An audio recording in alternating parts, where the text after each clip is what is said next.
প্রধানমন্ত্রী জন আরোগ্য যোজনার 6 বছর পূর্তিতে বুধবার সকালে খোয়াই জেলা স্বাস্থ্য দপ্তরের উদ্যোগে অনুষ্ঠিত হয় সুবিশাল র্যালি। এদিনের এই র্যালিটি শুরু হয় খোয়াই জেলা হাসপাতাল প্রাঙ্গণ থেকে এবং খোয়াইয়ের বিভিন্ন পথ পরিক্রমা করে পুনরায় খোয়াই জেলা হাসপাতাল প্রাঙ্গণে এসে শেষ হয়।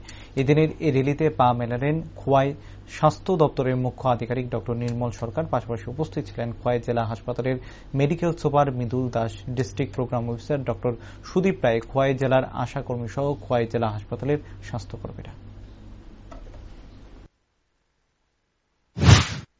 এটা আমরা বাইর করছি, এটা 6 বছর পূর্তি হয়েছে, মানে প্রধানমন্ত্রী আয়ুষ্মান ভারত কার্ড শুরু হয়েছে।